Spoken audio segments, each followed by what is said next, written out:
Back in August 2015 at a Melbourne Traditionalist meeting, there was a general discussion about what do Liberals, or the left in general, want. Why is it so hard to argue with them, and why, when presented with facts, are they so ready to ignore them? This is my version of the discussion at that meeting, with particular thanks to Jason and Mark Richardson, but including all those there, as it was quite a freewheeling discussion.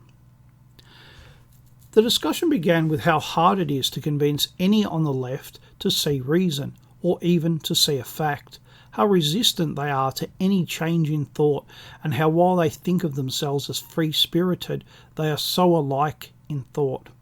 So alike it can be terrifying to see and experience, and we do experience it. But why are they so resistant? Is it because our arguments aren't good enough? That may be the case. But it would be something someone would get better at if that was true. But experience often leads to despair, not to more conversions, for want of a better word. There is something else at play, something deeper.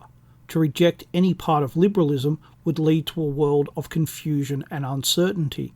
So to avoid that, no part that has been picked up can be rejected. We know this is true from those who have left. They report finding one thing out of place, one thing that didn't make sense, and over time coming to reject it entirely. The good Liberal doesn't allow that doubt to remain. They reject it, ignore it, and denounce it. But why? What possible benefit could they receive from doing this? Liberalism, and in fact all political philosophies apart from traditionalism, believe in utopia, in perfect people living in a perfect world. No war or anger, no hatred or despair, no hunger or want. A perfect people living in a perfect world. So when you point out a flaw in their plan, a flaw in their vision, they resent it. How dare you try to stop a perfect world from coming into being? How bad and evil does someone have to be to try and deny such a world? Here is not only why they reject facts, but also why they are never fair to people.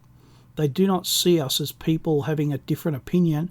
They see us as evil, because only evil people supporting an evil philosophy would try to stop the making of a perfect world. They even have a vision of how this perfect world will come about. People need to be united, but are instead divided by their sex, their age, their ethnicity, their race, their religion, their beliefs. There are so many things driving people apart. If only those differences could be destroyed, done away with. If that could happen, then people wouldn't be divided. Then they would be united. So the things that divide people must be done away with.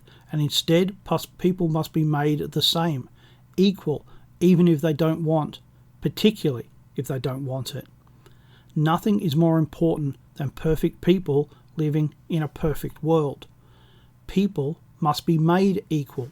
Equality is what will make perfect people, because unity is perfection, one human race without division. A world of equality in which there is no division is a level one, where no one is below or above anyone else. So those who are below the line need assistance. They need to be given preference in jobs and financial support. They need their mistakes to be ignored. They need to be told how wonderful they are simply for existing. If this destroys their families, their communities, if this destroys their well-being and their identity, that's a price that Liberals are prepared for other people to pay.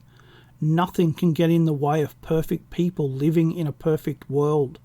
Nothing. For those above the line, they must be levelled as well. This is not about everyone enjoying a good life. That's just a story they tell. What they really want is no rich, no poor, no smart, no dumb, no overachievers and no underachievers. What they want is equality, and to achieve that, everyone must be levelled. Those who have done well in life must be brought down. They cannot be allowed to remain unequal. What do Liberals, and in fact all leftists, want? They want perfect people living in a perfect world, and they use the ideology of equality to achieve this.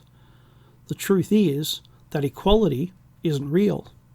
It is not possible, nor is it desirable. So that means that perfect people living in a perfect world is also not possible. Every sensible person already knows this, but it is a belief that has captured the hearts and imaginations of far too many people, from the top of society down. It influences every level of government and society. It is everywhere. This mad idea that we are perfectible, but that does not make it real. We need to fight this madness, because that is what it is.